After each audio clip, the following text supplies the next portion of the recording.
Muy buen día, nosotros somos el equipo 1 y el día de hoy vamos a hacer el reporte de la práctica 2 que consiste en los servosistemas y perfiles de movimiento.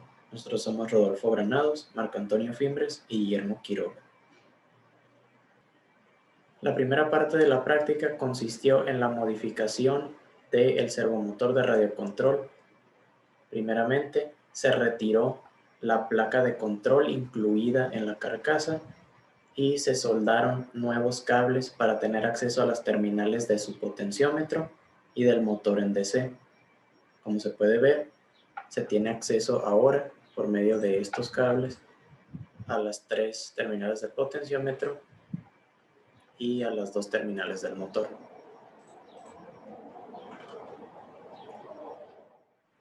A partir de lo anterior, se procedió a realizar el circuito en un software. Para hacer el circuito se utilizaron un Arduino, dos resistencias, un LED, un transistor, un diodo y obviamente el motor. Bueno, la primera parte consistió de un transistor en configuración emisor común para conmutar tierra. Se le agregó el diodo para protegerlo. Ese transistor se conectó a una resistencia 220 que está conectada al pin D11, esto con el fin de realizar el control por medio de PWM. Ese mismo paso también se repitió en el pin D9, pero ahora conectado a un LED para facilitar la visualización del PWM. Por último, se conectó al acero el potenciómetro del motor para poderlo utilizar en los códigos del programa de Arduino. Bueno, a partir de la simulación se procede a realizarlo en físico. Aquí se ve el transistor junto al diodo, la resistencia 220 que se conecta al pin D11 del Arduino. Aquí es el mismo procedimiento, la resistencia 220, el LED que se conecta al pin D9. Aquí está el pin analógico A0 conectado al potenciómetro del Arduino, del servomotor y las demás conexiones necesarias para poder hacer funcionar el motor, que es la alimentación más la tierra.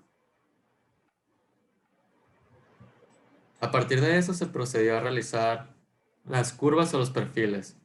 La primera curva que se realizó fue la curva triangular, en el cual se nos pidió una aceleración de 5 segundos y una desaceleración de 5 segundos. Y nosotros dimos una espera de 2 segundos para poder repetir el ciclo.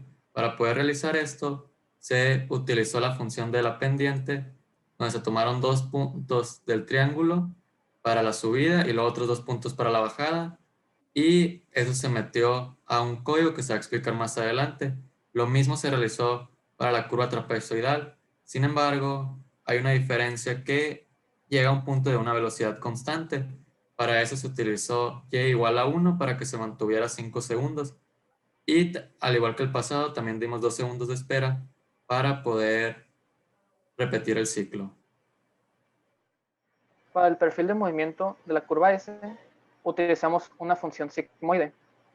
Como podemos observar, le añadimos a la función sigmoide una constante A y una constante B. La constante A nos permite variar la pendiente de subida. Si tenemos una A de valor muy alto, se vería algo así, mientras que si tenemos una A de valor muy bajo, se vería algo así. La constante B nos permite mover la función en el eje horizontal. Entre mayor sea el valor de B, más a la derecha estará en el eje del tiempo. Ahora, para la parte de 0 a 5 segundos, queremos una pendiente con una rampa de subida, por lo que se despejó el valor para encontrar A. Queremos que Y sea igual a 0 en tiempo 0 y que Y sea igual a 1 en el tiempo 5. Sin embargo, este factor de aquí no nos permite evaluar con esos números, dado que se presenta una asíntota. Es por esto que utilizamos una tolerancia del 0.02% para poder evaluarlo y que no hubiera problemas matemáticos. Después de haberlo evaluado, se llegó a que encontramos el valor de A de 3.4068 y el valor de B de 2.5. Como podemos observar en la gráfica anterior, teníamos un tiempo de 5 a 10 segundos donde Y es igual a 1 y simplemente se estableció eso para poder graficarlo correctamente. Para la parte de 10 a 15 segundos se utilizó la misma función sigmoide, sin embargo, se también añadió un 1, que es el valor donde empieza, y un signo negativo para establecer que la pendiente ahora va de bajada. Como queremos hacer que sea simétrico tanto la subida como la bajada de velocidad, establecimos una A con un mismo valor. Y simplemente añadimos los valores a la ecuación y despejamos para B para obtener que el valor de B es de 12.5. Con esto establecimos que tenemos una subida entre 0 segundos y 5 segundos. Tenemos un tiempo donde se permanece en 1 de 5 a 10 segundos. Y finalmente tenemos una bajada que finaliza en los 15 segundos. Ahora, para la parte del código se generó un código de Arduino para cada perfil diferente. En este caso estamos observando el código para el movimiento del perfil triangular. Podemos observar que el tiempo elapsado simplemente es la conversión de 1000 milisegundos a segundos. Ahora, ese tiempo, como tenemos aquí la variable t, tenemos el tiempo elapsado menos i por 12.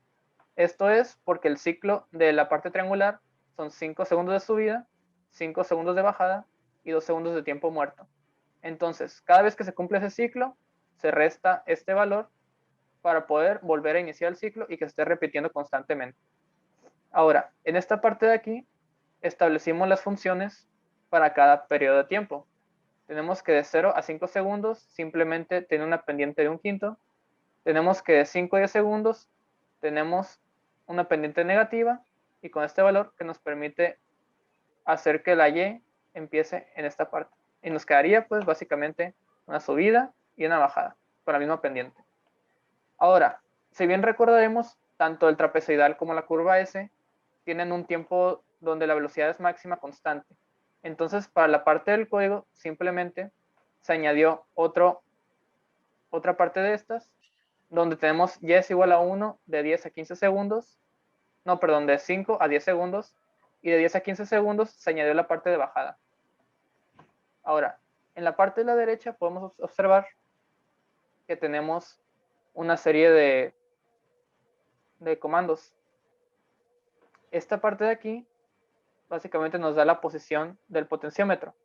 Ahora, esta parte de aquí se utilizó para obtener nuestra base de datos que analizaríamos posteriormente. En este se imprime en el puerto serial el tiempo elapsado, que a la hora de hacerlo en un archivo de .text nos daría una columna con el texto, con el tiempo, perdón. Ahora, para la siguiente columna nos daría el valor de y, que viene siendo el valor del PWM. Y finalmente, lo último que se imprime es la posición del potenciómetro, por lo que esta parte de aquí del código nos estaría generando una columna de tiempo, una columna del valor del PWM y una columna con la posición del potenciómetro. Finalmente, tenemos estos comandos de analog write, tanto para el PWM pin como el PWM pin repetido. Esto es porque se asigna el valor de y al puerto 11 y al puerto 9, que es lo que se conectó tanto al transistor para controlar el motor como al LED para poder visualizarlo. En la siguiente parte podremos observar un video de comparación del movimiento físico del motor correspondiente a cada uno de los tres casos: la curva triangular, la curva trapezoidal y la curva S. Vamos a poder apreciar cómo el caso triangular va a decaer más rápido debido a su periodo menor, y después termina la curva S y finalmente la curva trapezoidal. Este comportamiento, donde decae primero la curva S, se debe a la misma geometría de la curva, donde al finalizar la caída estamos más cercanos a valores de cero que en comparación con la trapezoidal. Sin embargo, este movimiento se hace de una manera mucho más suave. Lo siguiente consistió en exportar la base de datos impresa al puerto serial a un archivo .txt utilizando el software PuTTY.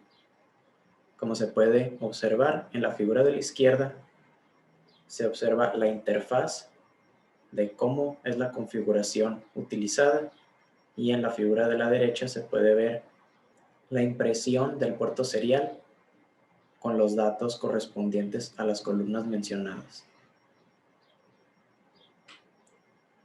Estos datos fueron introducidos posteriormente a Excel, lo cual nos otorga las gráficas ideales de velocidad a partir de la señal de entrada PWM, así como la gráfica del desplazamiento del potenciómetro en el tiempo introducida al pin analógico A0 en cada uno de los casos.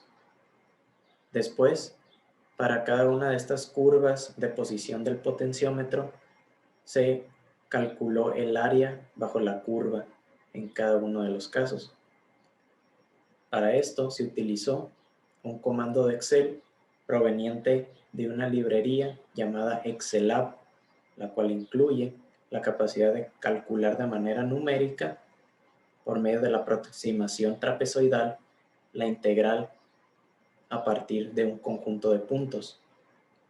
Vemos que para el caso triangular, la integral es mucho menor debido a que su periodo es más corto que en los otros dos casos. Además, vemos que la curva trapezoidal posee un área bajo la curva de mayor magnitud, nuevamente debido a la misma geometría en comparación con la curva S. Para un mismo tiempo, vamos a ver que la curva S se mantiene más cercano a valores cercanos a 0 en comparación con la trapezoidal, por lo que va a resultar en un área menor. De esta manera. Como bien recordaremos, la derivada viene siendo la razón de cambio entre dos puntos. Ahora, si, como vimos en el esquema anterior, la posición del potenciómetro tenía esta forma, como diente de sierra. Para el cálculo de la pendiente de cada perfil, se tomó el cálculo del punto menor, el punto de mayor valor y otros 8 puntos para tener un total de 10 puntos entre cada rango, siendo esto un rango, esto otro rango y así hasta haber terminado todo el movimiento. El cálculo de la pendiente se realizó calculando la pendiente entre estos dos puntos, estos dos puntos, estos dos puntos y así hasta obtener todas las pendientes entre el valor menor y el valor mayor. Ahora, después de esto se realizó una pendiente promedio para obtener la pendiente promedio de este rango, la pendiente promedio de este rango y así sucesivamente hasta obtener estas gráficas que podemos mostrar.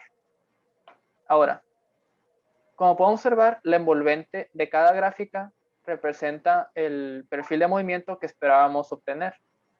En la primera figura podemos visualizar una envolvente de forma triangular, donde podemos ver que hay ligeros cambios, pero esto es ocasionado por el ruido. En el ciclo 2, en la figura de la derecha, podemos visualizar una envolvente que es trapezoidal y en la figura de abajo una envolvente con forma de curva S. Como conclusión, podemos observar que es muy importante conocer los diferentes perfiles de velocidad, porque cada uno de estos se puede aplicar en cosas diferentes. Por ejemplo, si se requiere una dinámica donde solamente se necesite que la velocidad suba y posteriormente baje, se recomienda un perfil triangular. Sin embargo, un uso más común es que se requiera que un motor llegue a una velocidad máxima. Sin embargo, al aplicar un pulso, este salto de aquí genera un pico de corriente, por lo que la vida útil del motor se suele ver reducida. Es por esto que es más común ver perfiles de tipo trapezoidal, donde hay un tiempo de subida, después se mantiene en su velocidad máxima y posteriormente se baja también en otro tiempo. Ahora, si lo que se requiere es una velocidad máxima alcanzando un tiempo muy corto, pero que sea muy suave, se recomienda una curva S, dado que tiene un tiempo donde está cercano a cero, gradualmente sube, sube, sube y luego gradualmente vuelve a estabilizarse en la velocidad máxima, donde se puede usar el tiempo que se desee y antes de finalizarlo también se vuelve a bajar de una forma suave. Esto se utiliza mucho, por ejemplo, en procesos de repostería industrial, donde es muy necesario tener un control suave del proceso.